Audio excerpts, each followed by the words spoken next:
Today we have a prominent AI cosplay creator sharing their thoughts on AI and the future for artists. Developers of a popular game went bankrupt and their fans were, cheering?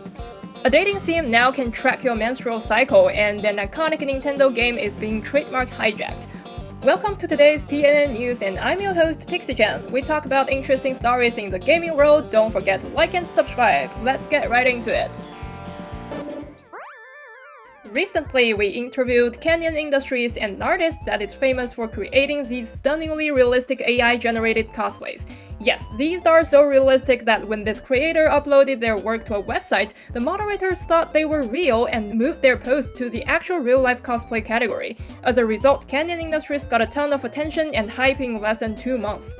PNN Industries was very vocal about their thoughts on AI, and during an exclusive interview with us, generously shared many technical details and provided their perspective on the future of AI. Impressively, when asked if artificial intelligence will replace humans, PNN Industries replied, "AI won't replace anybody, only humans can replace humans, and AI is a more advanced form of Photoshop." If you want to dive deeper into the process of creating images using AI, or learn more about PNN Industries' unique insights on AI copyright issues, don't forget to check out the full article on our website. We have professional and interesting gaming news every day. A game development team found huge success with their first game, only to go bankrupt while creating its sequel. It sounds like a disaster, but their fans were not only not sad, but were actually cheering on their downfall. Well, we do need some context here. Mira is a match 3 game that has received almost universal acclaim for its intricate gameplay, captivating storyline, and most importantly, alluring, flashy, and erotic content. The game also sells a family-friendly version, in the broadest terms of course, on Steam regions that forbids adult games, with a secret DLC code that can unlock the full content. This dodgy practice became a pitfall for the developers. Their next game, Mirror 2, a match 3 game featuring attractive anime waifus, had a very successful early access campaign. Fans were excited about the alpha version of the game and were of course hoping to see more intimate content updates to come. But for some reason, the developers dropped a shocking bomb that the game would not have any erotic content in the future. It's not hard to imagine why fans were angry and turned against the developers immediately. Most of them were buying this game because of the combination of match 3 gameplay and erotic content. The vague marketing terms, suggestive promotional material used by the developers, and obviously the first game being literally a porn game, made them believe that the second title of the series would be no different from the first one. They felt cheated and requested a refund. The developers did agree to issue refunds, but this also put them into some financial trouble. Because the first game was such a big hit, they were quite ambitious for the second game and planned a handsome budget of around $7 to $8 million. According to the developers, they only managed to raise less than half of the budget and spent every money before finally deciding to put the nail in their own coffin.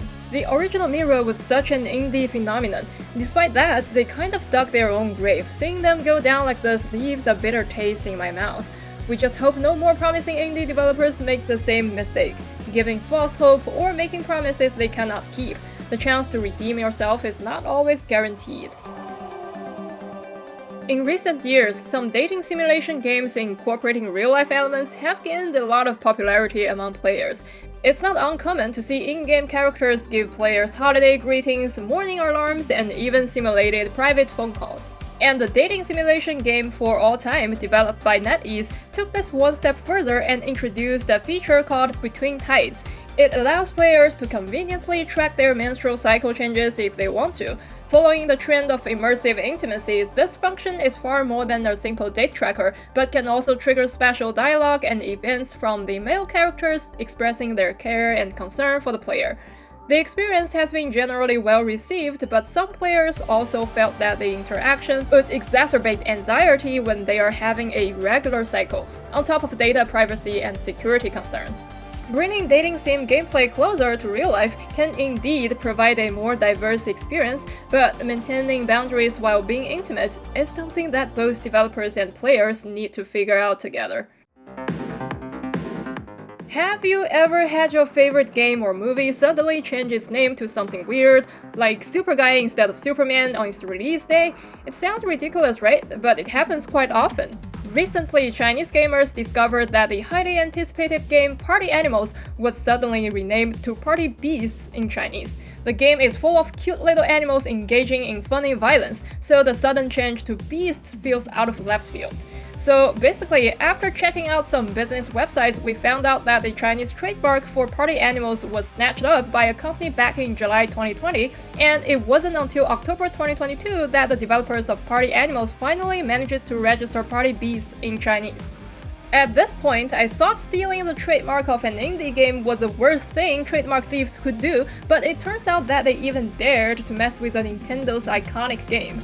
The Legend of Zelda is a famous game series that is well known worldwide. About a month ago, Nintendo announced that the latest game of The Legend of Zelda, Tears of the Kingdom, would be released on May 12th, which made players all over the world go crazy with excitement once again. Even though there are still 2 months left until the game is released, the Chinese trademark for Tears of the Kingdom has already been registered by some unknown company. Since Nintendo's legal team is known among Chinese players as the best legal team in the Eastern Hemisphere, I can't wait to see Tears of the Trademark Thieves before Tears of the Kingdom comes out. Looking for a fun game to play this weekend? Try the beautiful remake of the puzzle game Yibu. Yibu is a 2D exploration adventure game that originally came out in 2012 and is set in a creepy, mysterious art gallery. In the story, the player takes on the role of a girl named Yibu who becomes separated from her family in a museum. Yibu must overcome her fears, solve puzzles, explore secrets, and escape the strange museum. Besides the beautifully crafted pixel art, you can also find courage and love in the game. The gorgeous Yibu remake is currently on sale on Steam. Interested in trying it out? Give Yibu a shot. Are you still struggling to convince your parents that your Xbox is not just a kitchen appliance? After the release of the Xbox Fridge, the new hot Xbox appliance to come out is an Xbox Toaster. It's time to taste the flavor of next generation. If this toaster isn't hot enough for you, Hoyoverse has even hotter options. Hoyoverse has applied for a series of copyrights and new trademarks with the hot-blooded logo. We've already been captivated by Honkai and Genshin, and I can't wait to see what kind of game world Hoyoverse will create in the hot-blooded IP. Who could resist a smart and lovely ChatGPT robot? I have to admit, even though it's smart enough to be intimidating, the way it blinks and thinks is just adorable. That's all for today. If you enjoyed the video, don't forget to hit the like button and subscribe. I'm Pixi-Chan, and I will see you in the next episode of PNN Weekly News.